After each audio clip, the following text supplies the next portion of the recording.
అందరికీ నమస్తే. ముందుగా శ్రీ బలభీముని ప్రేక్షకులందరికీ స్వాగతం. బిగ్ బ్రేకింగ్ అయితే మనం చూస్తా ఉన్నాం.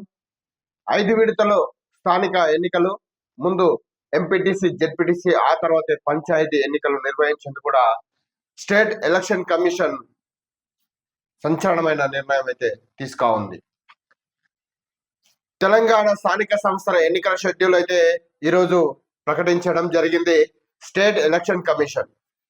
మొత్తం 5 విడతల్లో ఈ ఎన్నికలను జరపనున్నట్లు కూడా పేర్కొనడం జరిగింది. 2 విడతల్లో ఎంపీటీసీ, జెడ్పీటీసీ ఎలక్షన్ నిర్వహించగా 3 విడతల్లో అంటే గ్రామ పంచాయతీ ఎన్నికలను కూడా నిర్వహించనున్నట్లు ప్రకటించడం జరిగింది. అక్టోబర్ 9న పంచాయతీ ఎన్నికలు ప్రారంభమై నవంబర్ 11 వరకు పూర్తి కానున్నట్లు చెప్పడం జరిగింది.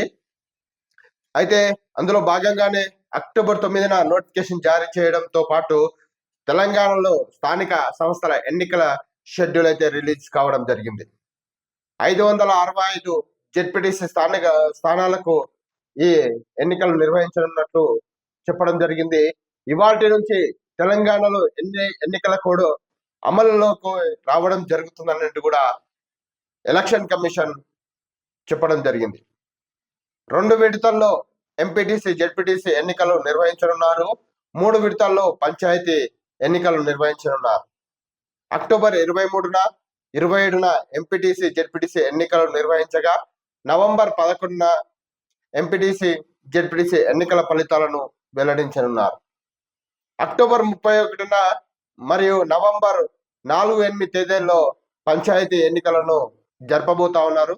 పోలింగ్ రోజునే ఆ పంచాయతీ ఎన్నికల ఫలితాలను కూడా వెల్లడించనున్నారు. 5,749 ఎంపీటీ స్థానాలకు ఎన్నికలు నిర్వహించగా 31 జిల్లాల్లో మొత్తం 565 మండలాల్లో ఎన్నికలు జరగనున్నాయి. 12,773 గ్రామ పంచాయతీలకు కూడా ఎన్నికలు నిర్వహించడం జరుగుతుందనేట్టు కూడా ఈ రోజు నుండి ఎన్నికల కోడ్ అమల్లో ఉంటుందని స్టేట్ ఎలక్షన్ కమిషన్ చెప్పడం జరిగింది. చూస్తూనే ఉండండి శ్రీ బలభీమను ఛానల్. ధన్యవాదాలు.